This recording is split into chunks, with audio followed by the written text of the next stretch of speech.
Next speaker is Eric Chuah. He's born in a small mining town in Malaysia, comes from a line of migrants, grew up with the stories of how tough a life was for his parents and his grandparents. Many things that some of our forebearers can imagine and certainly can't imagine. War, poverty, lack of education for those of us who never had to undergo any of that really in our lifetimes or our parents' lifetimes. Very difficult to comprehend. One of the youngest expats from ANZ working in the banking sector was fortunate enough to experience life in 8 different countries across Asia and Australia. And in 2013 arrived in New Zealand as the head of migrant banking for the largest bank in the country.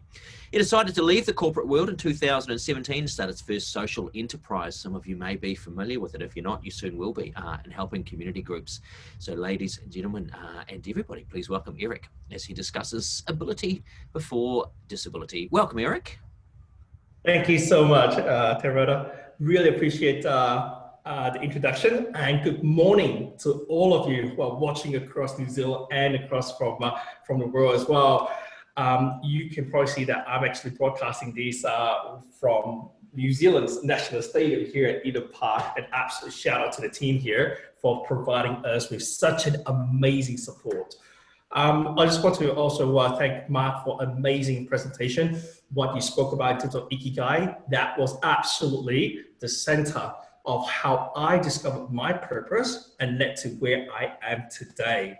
So over the next 40 minutes or so, I'll be running you through our journey at the Cookie Project and do a bit of more storytelling. And hopefully through my storytelling, you can find some nuggets of inspiration here and there and useful tips when it comes to disability and inclusion. So I'm going to kick off with painting the context of the disability community of New Zealand. And typically when I run this with a crowd, I actually run this as a game, as a cookie snatch game. And I give out cookies, but this one, I'll just probably run through some key stats with you guys. In New Zealand, a lot of people may not be aware that the number of people with disability is actually quite high, which is 1 in 4 Kiwis, or 25%. And from a population context perspective, it's actually just over 1 million.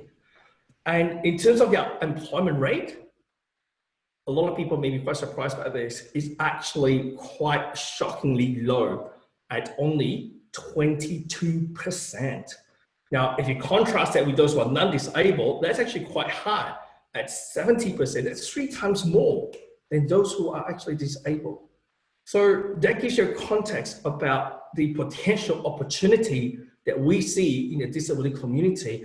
And also for those who are in their hiring area, that's a massive pool of opportunity in terms of a labor market. And I want to share with you how we discover some of these talents and what it takes to unlock their potential. So just to give a bit of introduction, the Cookie Project is a social enterprise employ Kiwis with disabilities to make delicious cookies. Our why is to help Kiwis with disabilities to understand their values to themselves and to society. And we align ourselves with SDG goal number 8 and 10, which is decent work and economic growth and reducing inequality. How do we deliver it? Well, we achieve this by generating meaningful employment that pays every one of them a decent wage of $18.90 an hour. And we are also certified by Work Ethical as well, as an ethical employer.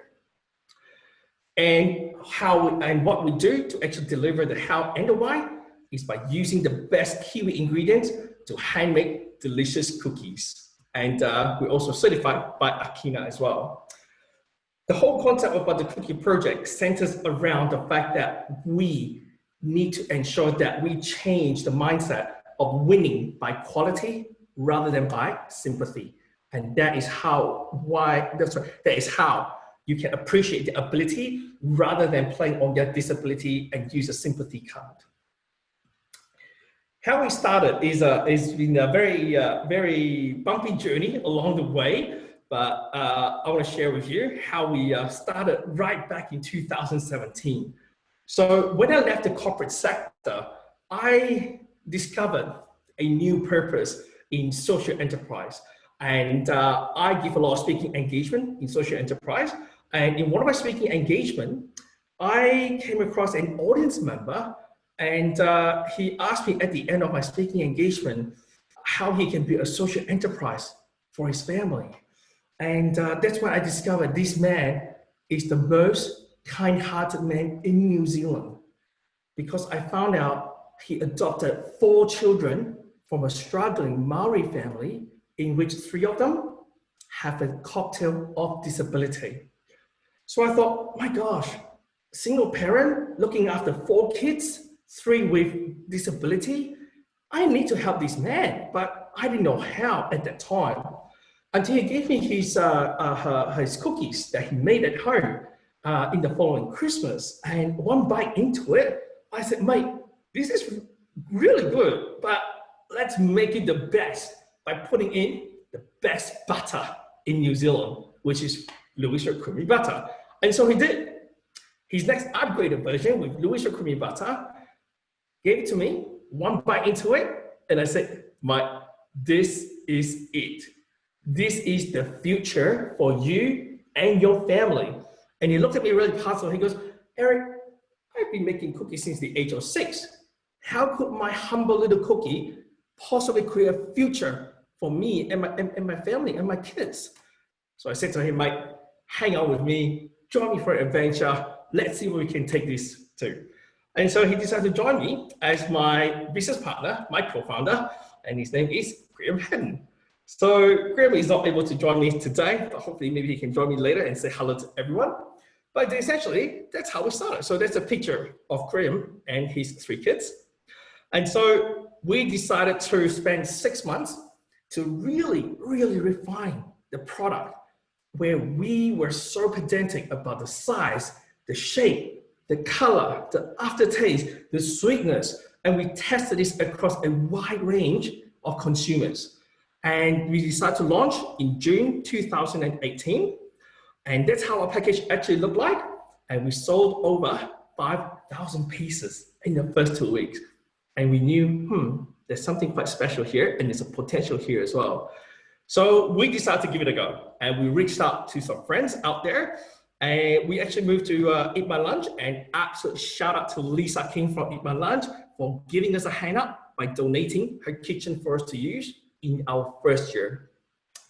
We then progressed to actually upgrade our packaging into craft paper bag made from 100% recycled material, and we started to include co-branding as well, like Lewis Road Creamery, Pig's Peanut Butter, and also Trade Aid. Following that, we actually launched our first online website, and donated by Quentosity, because our original website, believe it or not, it was hijacked and we were held ransom for $3,000. So Quentosity gave us a hand up and helped us to solve that problem. And we also met with amazing, beautiful clients. And I want to give a massive shout out to Tribe. Tribe was one of those recruitment agencies who has been so humble and so open to disability and inclusion. We actually met through LinkedIn, and they become our friends, and they came to our kitchen, saw what we do, and they came up with this brilliant idea of using our cookies to empower the candidates that they recruit to put into client side, and they use our cookies as a way for them to take to work on their workplace, their first workplace, and actually use it as a way to spread the word, the message about disability and inclusion. So absolute shout out to Tribe for that. We also launched a very innovative product as well. So our edible cookie cup, which I also have one here. So this is essentially a cookie cup made from a cookie dough coated with chocolate that you can actually put hot chocolate inside or warm drinks. And my favorite is actually ice cream. So that actually helped to win the hot chocolate challenge last year. So we were quite proud of that. We also hit some other milestones, such as our first baker actually gained mainstream employment at a cafe that was run by Lisa King. And we progressed to move to our third generation of packaging, which I'll show you a little bit how special these packaging are, because as Mark was saying, how can we use technology to really connect humans? And I'll show you how it works shortly. And then after that, we also got into New World, thanks to our amazing friends there, Stephen Ying, and also got into Trade Aid stores as well. I remember when we launched into New World, our cookies were sold out in 45 minutes. So absolutely amazing and really grateful for all our cookie fans who helped us. And then after that, unfortunately, coronavirus hit us and COVID-19 really impacted us and crippled our business by over 94% of revenue lost in a very short space of a couple of weeks. So throughout this time, we had quite a few challenges to get through, such as not having our own production site. So that was really quite painful. And we never give up. The thing that kept us going was knowing what we can do to change the lives of Kiwis with disabilities. And with that, we actually launched a cookie comeback challenge across social media to help us find a kitchen. And our good friends at Eden Park reached out and we formed a partnership. And that's the reason why we are now baking from the home of the All Blacks, Eden Park. So that gives you a story about how we started and how we get to where we are today. I want to share with you now about how we handle customers' skepticism and use it as an opportunity to spread the message of disability and awareness, disability and inclusion. So these are the top 3 customer skepticism when we first started. For example, they said, hey, how do we know your cookies are really made by people with disabilities? They also asked, are you using people with disabilities as a marketing gimmick? And another one is, how do we know you're actually paying any wages at all to your staff with disabilities? And we address all the 3 of them with a very innovative solution. And this solution actually reached local and overseas media in a very short space of time. And I recall there was more than 30 media coverage across New Zealand and overseas as well. And the biggest coverage was by News Hub, and we made into mainstream news 3 times in one day when we launched it. So the solution is quite simple. It's actually a very humble technology that's been around for quite some time. So it's actually using QR code to actually connect our consumers with our bakers. So for all of you who have a smartphone, you can whip out your smartphone now, and most of the new smartphone will have the technology built into the default camera, where you can point your camera at any of this QR code and actually find out who made your cookies. So it's the first time in New Zealand we brought in real person traceability into food packaging. By doing that, we are building brand trust. So this first photo here, that is our eldest baker, Lawrence. He is also the most hardworking baker in the team. The reason why he's so hardworking is because at the age of 53, he has experienced discrimination for more than 30 years. And when he discovers a job that values him for who he is, that sees his ability before his disability, he embraced the opportunity. And Lawrence turns up to work 1 hour before we start every single time. And this is the kind of thing that we see that other people are not experiencing. And I get goosebumps talking about this because people like Lawrence deserve every single opportunity in this role. All they needed was a chance and for someone to believe in them. So when we actually launched this in New World, this is a photo that we captured at New World. One of the customers actually came to and buy the cookies, and at the back was Lawrence QR code. And she was absolutely gosh, she goes, wow, you're actually real. And actually took a photo with Lawrence there. We also have educational stuff in there as well. So we group the disability into 4 key groups: cognitive, sensory, physical, and mental health.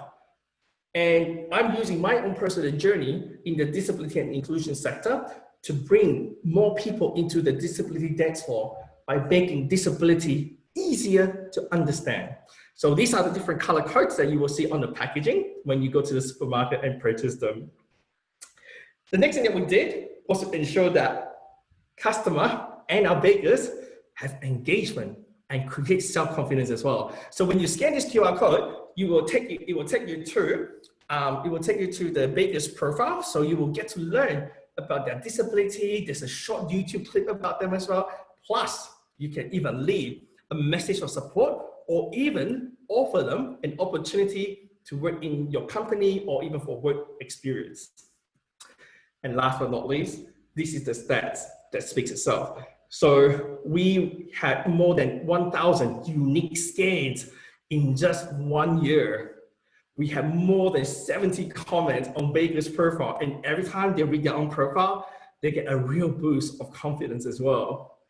And of course, more than 20 plus media coverage in New Zealand and in overseas.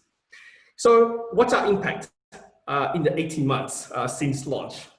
Well, we have generated over 2,000 hours of meaningful employment, paying everyone a decent wage. We have over 30 Kiwis with disabilities on our current roster now, and we have lost track of how many people on the waiting list. I think we have over 100 of them on the waiting list, and we're going to work through them as quickly as possible.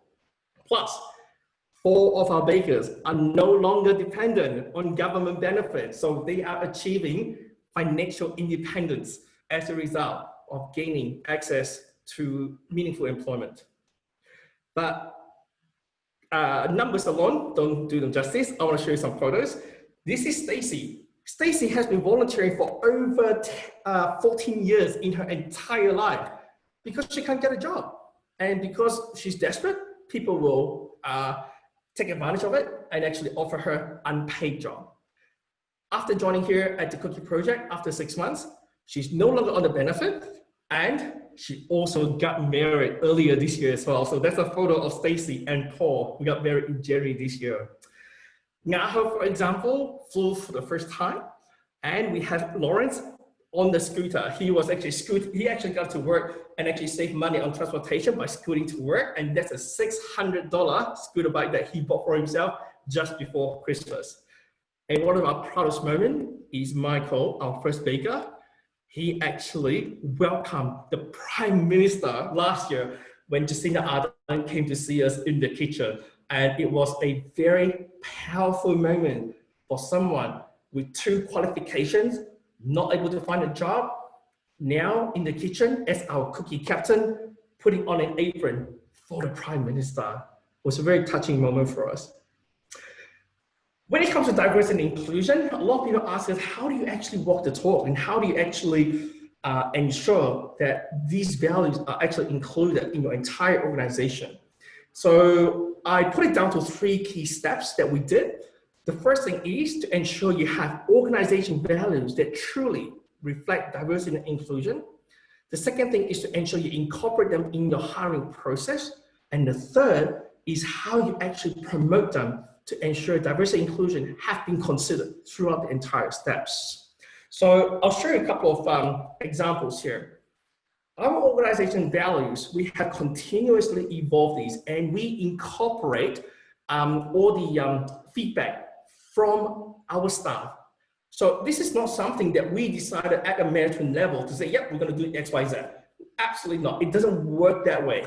I think a lot of organizations in the past have done that top-down approach, but I think organization values should be bottom-up approach. So we actually asked our bakers, what values do they want to see? And we helped them to come up with keywords. So these are the 3 that we focused on. Number 1 is inclusion. So we welcome, respect, and appreciate everyone. Second one is world-class. We aim to be the best in everything that we do, especially cookies. Last but not least, Whanona Ngatanga. So it's a Maori term for belonging, where we create shared experiences to provide a sense of belonging for everyone. An example of what we do with that is when we bring in volunteers, they will bake with the bakers. And because they are sharing the same experience together while baking cookies, they now have a sense of belonging. Our bakers now feel they are part of society. And for our volunteers, they feel, yeah, I now know what it's like to be minority here, to be discriminated. I now have a glimpse of a group of Kiwis that have been so long forgotten in the past. So that's how we do organization values. In terms of our hiring process, this is something that we created because of the 3 faces of our logo here. You can see these are the 3 kids of Graham who have disability. And the way we do this is starting from kindness. And we define kindness at the Cookie Project as believing the best in others when they cannot see it in themselves. So for us to be able to really create fair employment and remove the barriers to employment, we decided to do things totally different. And everyone told us we were crazy when we do this. So we decided to do this. No resume, no interview, paying disability, and everyone gets at least the minimum wage. Believe it or not, when we launched this policy, when we first started, no one wanted to join us. Everybody thought we were scared. Because in the past, the people with disability don't have to pay to do work. They pay the employer just to get work experience. But we flip it around. We say, nah, we want you. We don't care what disability you have. We don't care what experience you have. As long as you have a disability, you have the right attitude and the passion, we want you. And we will pay you the minimum, at least the minimum wage. So that's how we did it. And our first speaker joined us in November 2018. And from there, it spread like wildfire. And that's how we managed to get so many bakers through the door, and now people on the waiting list as well. So this is a snapshot of the photo of the happy faces of our bakers who came, who were at the day when Jacinda Ardern came and said hello to us, and we launched the new retail packaging together. The third one is in terms of promotion and how you progress your team through the organization, and we continue to ensure that there is a real sense of real diversity and inclusion as well. So we started to train up our top bakers to become cookie captains. And this is, yeah. So this is a photo of who our cookie captains are. And we are very proud to say that we try to ensure that there's a real sense of diversity, not just from a disability perspective, but from an age diversity, gender diversity, cultural diversity, LGBT diversity, and also disability as well. So these are our current 8 cookie captains. 2 of them, unfortunately, due to COVID-19, they have not continued with us, but we're continuing to be in touch with them and ready for them to come back as soon as they are well again. So that gives you a snapshot of how we walk the talk when it comes to disability inclusion. Every great employee needs great employers. They should be matched together. And tonight we have the opportunity to celebrate some of the best employers. It is time for the Attitude ACC Employer Award.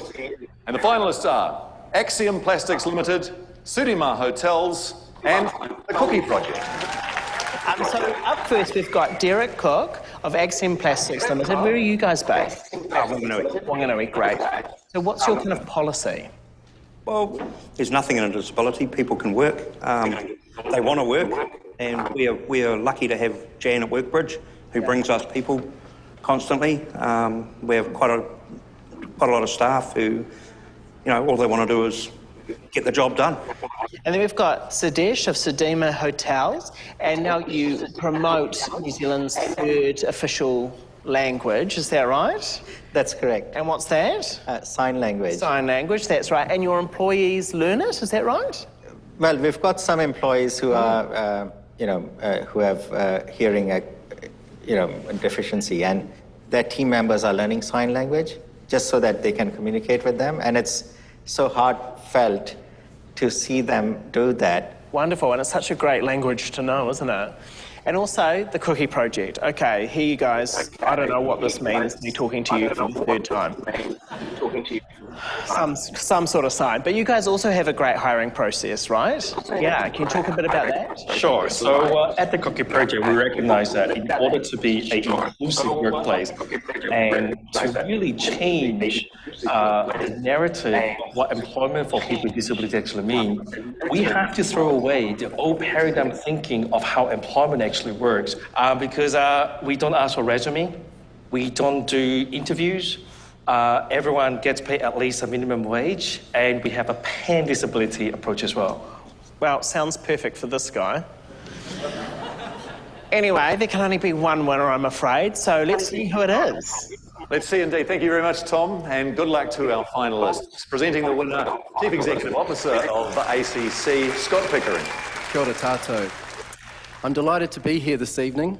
As one of tonight's finalists for the Employer Award said, accessible employment is a basic human right. We all should have the opportunity to reach our potential.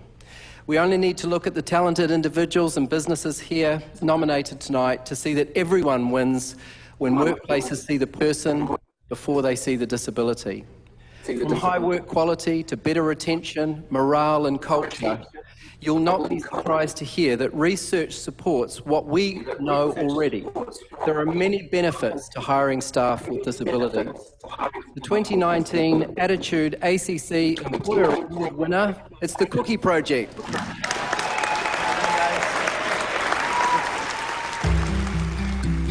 We feel that we can create a place where everyone is valued, where everyone has a place, without having to ashamed about their disability. The Cookie Project is a social enterprise with a winning recipe. Founders Eric and Graham provide paid work experience for people with disabilities. We've got 35 bakers now working for us on the books. We have a huge variety of bakers with different disabilities. We have everyone from Down syndrome to autism. Every single one of them has something so special to bring to the kitchen. Sales volumes have never been their KPI. They measure success on the social impact of their cookies. It's a success that Graham and I we never thought of before. It really brings tears to our eyes.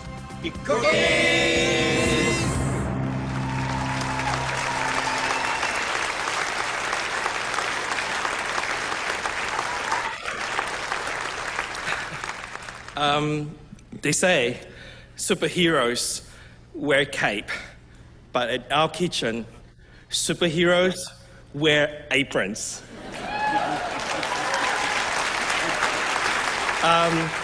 Behind all those success that we have are also lots of challenges that we have to overcome. But we overcome every single one of those challenges with aroha, with relentless positivity, and what keeps us going is this beautiful smile on those bakers' face. We will not stop using our voice to champion for those who can't stand up for themselves and change the lives of Kiwis with disabilities, one cookie at a time. He waka eke noa, a waka, we're all in together. Thank you. Now I get to pass. So yeah, that was a highlight from last year where we were named as the 2019 Attitude ACC Employer Award. It was a very emotional evening for us, and I actually just got a text from Graham. Graham today is actually showing Lawrence, our eldest baker, how to catch a train to get to work. And he just sent me a photo here. So that's actually Graham and Lawrence, and they're actually catching a train now to come into work. So Lawrence actually has cognitive impairment, and he lives in Silverdale, which is more than 1 hour away. And he was too scared to actually catch the train, and no one is there to actually show him how to catch a train. So we as co-founders say, let's make this happen. So I dropped off Graham at the Burrito Mart this morning and met Lawrence over there. So now Graham's actually bringing Lawrence over here. So that's what we do for our bakers, and that is how we practice real diversity and real inclusion as well. So thank you everyone for this opportunity to share my stories with you, and happy to take any questions from the crowd. Thank you, Eric. Hey, look, I'm weeping. I've got a lot of weeping going on. I think it would be really appropriate now, because you've just given us a masterclass in humanity and reconnecting humanity. If you are sitting in front of your screen, what about just popping your camera on so that we can all give Eric a massive round of applause when everyone's here? Let's see some faces. As we say, hau mai te paki paki to Eric and all of the team. Also gives me a chance to stop my eyeballs from watering. And actually, it was really wonderful. I'm not gonna name who it was, but just I was watching some of the camera feeds during that, and to see one of those little moments of humanity that you often see in this, where someone is watching it, you can see them getting closer, and their eyes are welling up, and then sort of into the side pops, somebody else, and they're all both engaged, absolutely engrossed in this wonderful story. Eric, as I say, I can't think of anyone better to have presented at this moment in time. People probably do have some questions. Here's one. And I do a lot of work in the kind of the food sector, particularly agribusiness and things like that. They all talk about authenticity. They all talk about brand. They all talk about story. I don't think I've seen, a better presentation of how you can actually make that a real business proposition than what you're doing. Who's Eric? Yeah, I'm here. Yeah. I think for us, it's about focusing on two things. One is about the business side, and also the other is the impact side. So this is what we call social enterprise, right? You have the impact model and also the business model. And it's very important that we start with the impact model about what do we want to do for Graham's kids. And we knew that for Graham's kids, they were finishing their special needs school very, very soon, because they're in their late teens now. And in New Zealand, when you finish your special needs school, there's literally nothing out there that provide employment pathways or actually a program that skills them up and prepare them for after they finish their special needs school. And so we recognize that we must do something now so that we upskill them and prepare them for mainstream employment after they finish their special needs school. But how do we get there? What is it that we can do that is simple, straightforward, but also builds up their skills as well? And so that's how we sort of figure out, yep, that's the impact model we want. In terms of the business model, gosh, we never thought about what we can do until Graham showed me his cookies, and I thought, okay, you got the skills. Let's see if I can bring in the commercial acumen and the business savviness to take this off. And we knew very well that for us to go the long mile, we must win by quality, not by sympathy. Because I've seen so many social enterprises around the world that they tell you to buy their products, or they promote their marketing message, and in there they tell, please buy our products because we have people with disability, or we need to fix the climate, or we need to feed the poor, things like that. Consumers only have so much in their sympathy tank before they start to run out. So those kind of marketing messages, they may work in the first 12 months, but after that, it falls really, really flat. So we knew our product has to be so good that it stands on its own. And that is the magic and the key, the DNA of how we get this off the ground and combining business and impact as well. I just also want to give a Yep, go on. This week is actually Social Enterprise World Forum in digital format. So highly encourage everyone to have a look at SEWF Digital. And that was actually how I learned a lot about social enterprise. And if you purchase the pass for the digital Social Enterprise World Forum Digital, you actually get to access the content for the next 12 months. So if you guys are interested in that, highly recommend you guys go check it out. Go and check it out. Look, here's the thing. The theme for today is human connection in a changing world. I'm a huge believer in serendipity, little moments of chance. If you hadn't had that little moment of serendipity, bumping into Graham, this would not have happened. Absolutely. Couldn't agree more with that. And I think sometimes this is what makes the universe so beautiful. And when you have an opportunity and a chance in front of you, grab it with both hands. But also more importantly, be authentic as well. Be genuine in your intentions and your purpose. The whole Ikigai concept. It's important that you stay true to yourself, because when you are true to yourself, opportunities will come to you as well. And don't be afraid to give things a go. Do you think, you know, in this increasingly sort of digital world, you got any thoughts around the kind of maintaining that ability for the serendipitous moment to happen, to being, you know, to being open to opportunity? Does it matter if it's if it's a serendipitous digital moment, or can you manufacture this sort of lucky meeting, if you know what I mean? I think you can't really manufacture this moment, but it's exactly forums like this, forums that we're in right now, hearing stories from others, connecting with each other person. You know, make sure that after this forum, all of us connect together, keep in touch, find out who's on this channel right now, connect with them on LinkedIn.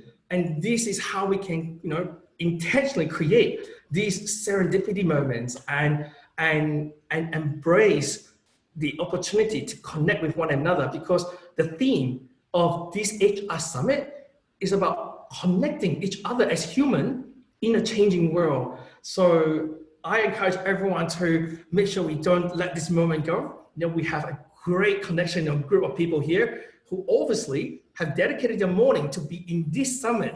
So let's make sure we continue to connect with one another. And you never know, the next cookie project might be out here, coming out of here somewhere soon.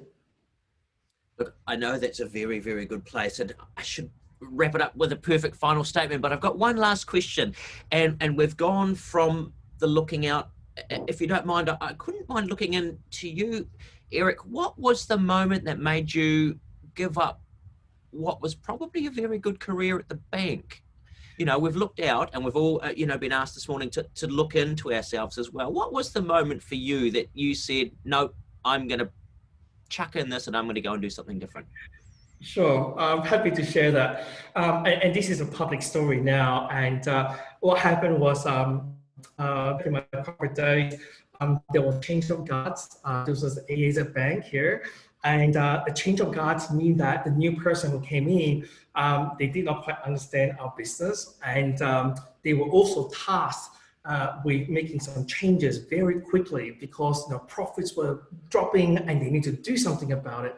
So they decided to make 5 of my senior managers redundant without consulting with me. And they only announced it 10 minutes. So they only told me 10 minutes before the announcement. That wasn't the worst part. The worst part was one of my senior managers, his wife attempted suicide as a result of the redundancy because she felt she was part of the equation that resulted in the husband getting redundant. So she wanted to remove herself from the equation in order to give the husband and the family a better life. So that was a real wake-up moment for me. And I told myself, how can I possibly let myself devote myself and commit myself in an organization where they prioritize profit over people? So I took 5 months to settle down the team, make sure everyone got a job, and then told the organization, told AZ Bank, I'm sorry, our values are no longer aligned. I have to pursue what is important to me and what is true to my value. And that's why I discovered social enterprise. And to add to that, AZ and I, we're still in good terms. We love each other and they're an amazing client of ours as well. So that's how I decided to ditch the corporate world and join social enterprise. Well, Eric, I am bloody glad I asked that question because, you know, you just presented a masterclass in social enterprise and inclusion, and then at the end, sort of, you know, a masterclass in HR and human relations and passion and care, and that thing that we all talk about in business at the moment, the how, the why, and you know, particularly summarizing many of the things that Mark talked about earlier in his presentation as well. So thank you so much. I'm going to go and buy some cookies. I know that people in the chat have actually gone online and ordered cookies. So I suspect business is going to boom in the next little while with a whole lot of people from that. So again, let's have a round of applause, a massive thank you to Eric and all of the team. Thank you, everyone. Thank you so much for having me. Thank you, Simon. Thank you, Tara. And thank you to all the other panel presentations as well. And thank you, Tina, as well, for this amazing, amazing logistics that is so difficult to organize. Thank you, everyone.